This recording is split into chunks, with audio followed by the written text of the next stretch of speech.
The General Lee Viper, and one more time we get to look at it because this thing is done, dry, and ready to go to its new home. So I want to get this off the bench because I don't want overspray or anything to happen to it, and I need to sack it up, get it boxed up, and I will get it out to its owner within a few days. But anyway, just one more quick little time. Always like to show everything, make sure that we got everything, make sure I didn't miss anything, but we are good to go. So the last time you'll see the General Lee, and I need to take pictures of it and put it on social media so we can have a record of building it. So General Lee is finished.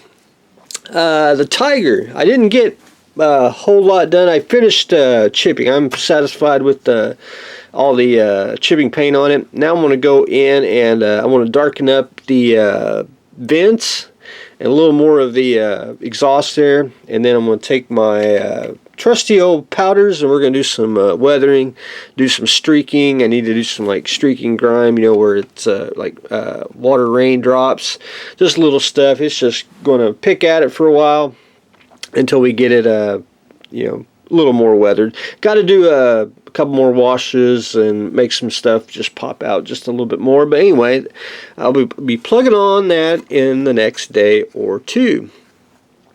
Krokodil. So now I get to do the I'm doing the daunting task. I got the brown airbrushed on, and I got that pretty much anywhere. It's the Daimler-Benz dot camo, but I get beauty with camo, unless you're absolutely trying to match a specific tank, camo by camo, at least you can have a little freedom and airbrushed on.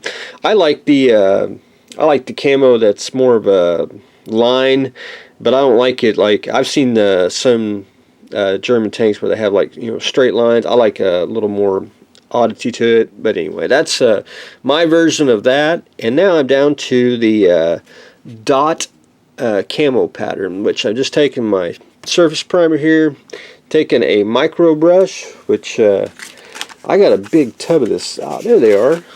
Why did I move them up?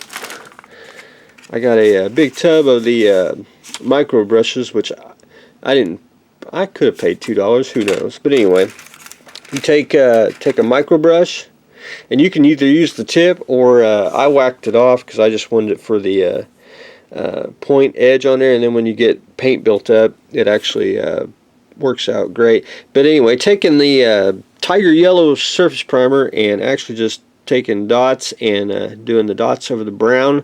I want to do that for the next day or two, and then we'll take the same color and do the dots on the green, and then I want to take Mr. Green here, and we'll do the dots on the tan parts. So we'll be just have basically 3 sets of dots, but only 2 colors, but if that makes sense.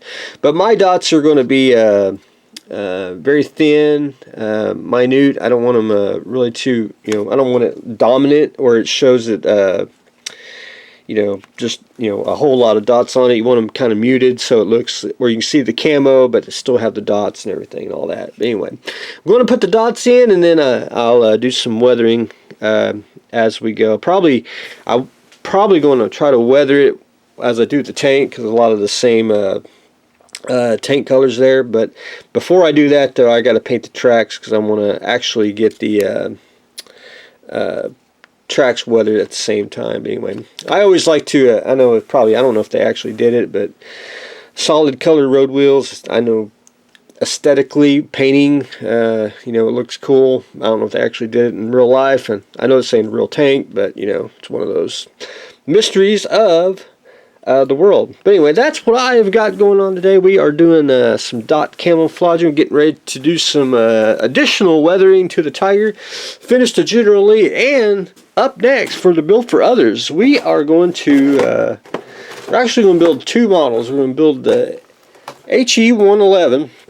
This is 72nd scale. Basically going to build it out of the box, but we are, let me put my little, we're actually going to make the motors spin, and that is what we are going to do. I've looking forward to trying to put that in, and that's going to be a unique item, having a I've only made one or two models with a spinning propeller. I've only done that in my entire modeling, building adventure. But anyway, that's up next after we get General Lee off the table. But anyway, that's what I got going on today, so stay tuned for the next exciting episode.